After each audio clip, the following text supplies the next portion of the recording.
Hello and good afternoon. So, welcome to the final video in the NHS diabetes prevention program. So, I've been following this pre-diabetes program, and I've been sharing videos with you on how the journey has been. And this is the final video. This is it. So, this is where I will tell you how it's gone. Should you do it? Why bother? Is it or what is cracked up to be, and what's been my experience, and then I'll also share my stats with you. My final stats, which I promised I wanted to do, and let you know where I've ended up after 9 months of this program. So let's start with the first thing. Point number one: is it doable? Yes, it is. It is doable, and it works. Why? Over the 9 months, what I've found is that this is about small changes, which is why I really love this program. It's about those little things. It's the small changes. It's cutting back on this, cutting back on that. And over time, slowly but surely, you will begin to see the effects. I said right at the outset, this is not a diet.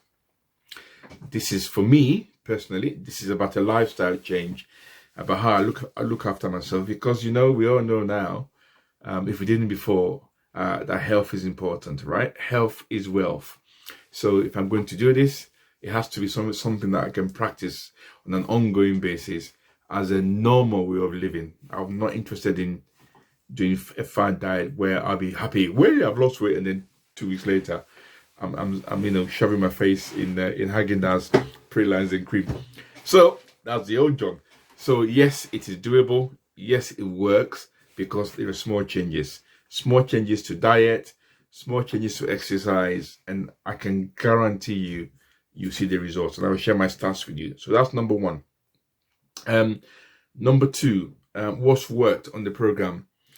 What's worked, I think, are the usual check-ins. So the kind of Saturday check-ins once a month with our kind of program director, if you like, who looks after us, and going through an educational program, really. So it isn't just about, exercise and diet. It's sharing with us the real meaning behind pre-diabetes, how your body works, why you are pre-diabetic, how you can change that, what it means to your body as you change that, how your cells react to that, all that kind of stuff. So that's just a bonus. And when you know that, trust me, you want to do the stuff that you've been advised to do.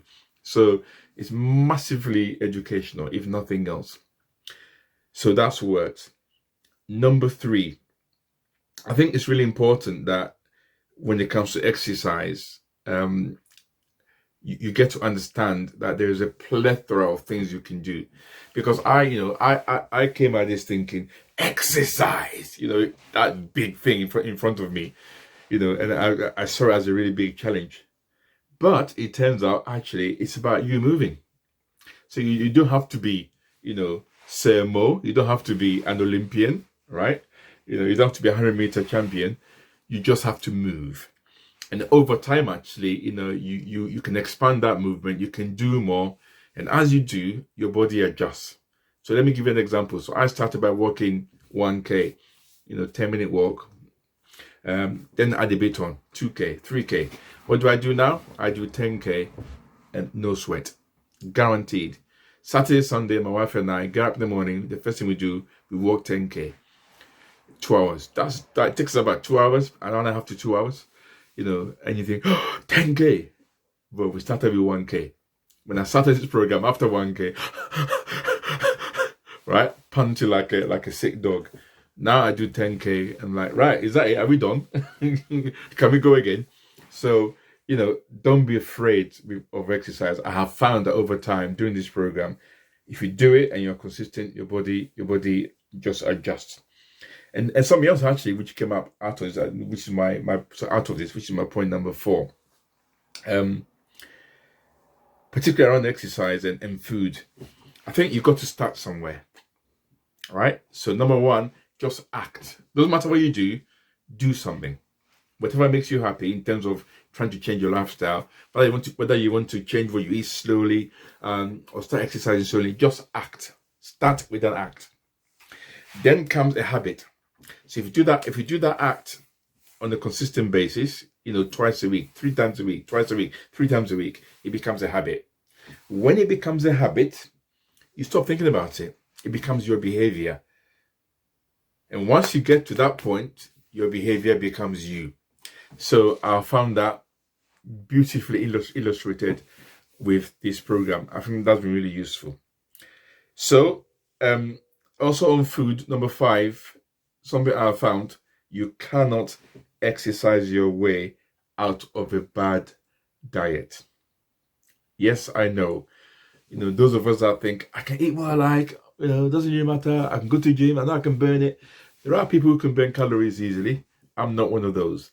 So if you're going to consume highly calorific food that has an impact on your weight, then that has an impact on your blood sugar levels and then your diabetes, then you need to think about the starting point. If you can't burn it, don't consume it. Or at least don't consume it in the volumes that you do. If you're going to consume something at volume, consume the healthy side. We know this, right? This is nothing new here. But what the program does, I have found over the 9 months, you just come to accept that easier because you do a bit of it. You see it work, you do a bit more. And then all of a sudden, it's standard for you. You don't have to think about it. But honestly, you can't exercise your way out of bad food and a bad diet. Don't work. Number 6, is it 5 or 6? I've lost my numbers. Anyway, allow yourself enjoyment days, right? We're here to live. Life's too short.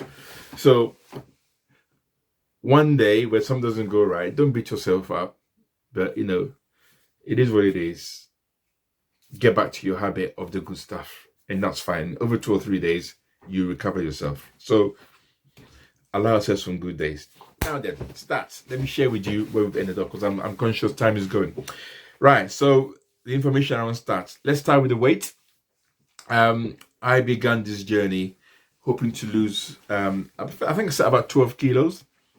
I didn't get to 12 kilos, but I did 9.5 kilos. And I'm chuffed with that, right? So 9.5 kilos is 21 pounds. That's a stone and a half. Yeah, that's right. A stone and a half, right? Without doing anything massively, this is not military fitness, right? I'm not climbing up hills and mountains. I'm just making small changes. So to have lost a stone and a half and continue to lose more, because the journey is still going on, then I'm happy with that. So that's weight. The more weight I lose, the better the chance I have of stopping diabetes or dead in its tracks. So I'm really happy with 21 pounds. And I know there's more to come. Blood pressure. Wow. That's been the most astonishing data for me. And blood pressure is really important to me because it's one of the things that I worry about. Because as somebody from the Black community, we suffer disproportionately from blood pressure, high blood pressure, hypertension. And I was in that category. My readings were not particularly good.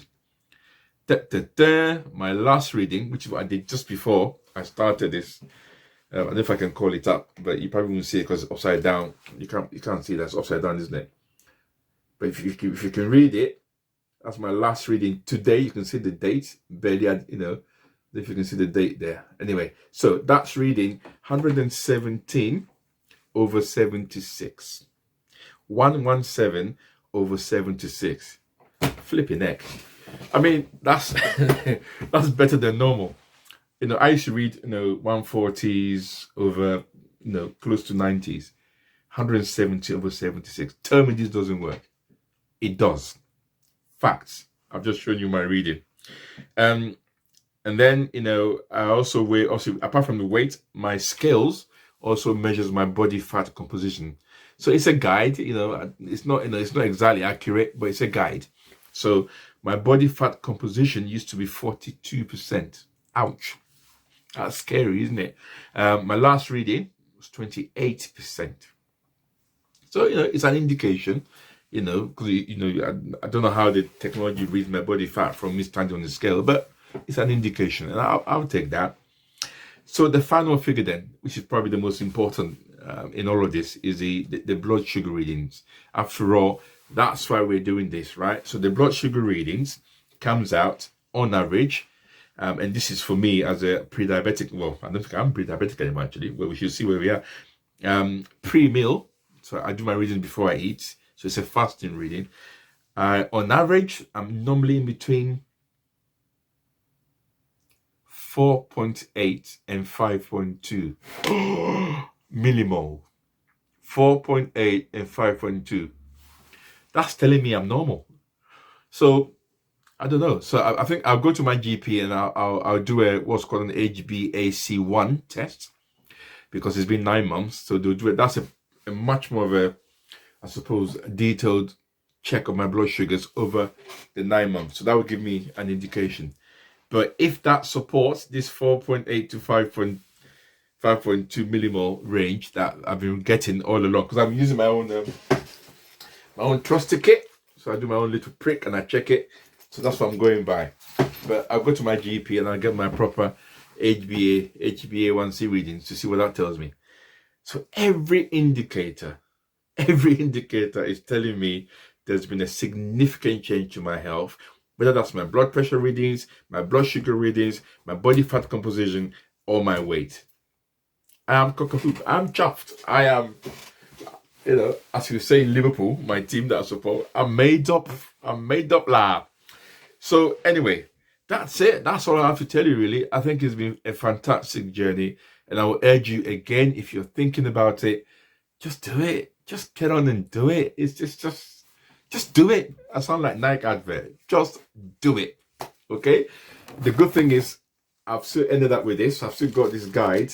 So whenever I feel like I need to check something, I think I lost my way a little bit, I go back to my trusty NDPP kind of massive guide and I check what I need to do and I correct myself. Oh yeah, okay, fine. And I get on with it. And the best thing is, and lastly, and I'll stop now because I think this is probably the longest video I've ever done. It's because I'm happy with where I am. I'm just, you can hear me waffling because I waffle when I'm happy. So anyway, it's now 12 minutes, so I better stop. The best thing I was going to say is that this is now normalized, right? It's not a chore. It's not a program anymore. I began it as a program. It's now me. And there isn't a stronger or better validation of this program than what I've just said. It is now me. This is how I exist. I eat good food. I enjoy good food. I eat well. I exercise regularly. I run. I walk. I go to the gym, and it's a beautiful thing because I know every time I do that, I'm giving myself the best possible chance to fight diabetes. So that is it. Goodbye and thank you if you've been watching the videos. If it's helped you, if it's inspired you, if it's given you an opportunity to kind of do something here, please get on and do it. There's nothing more important in life than your health. You can have all the money in the world. You ain't going to be able to spend it if you're dead. So, sorry, that sounds like a really morbid thing to end on. But what I mean is, health is wealth. Thank you very much and stay safe. Goodbye.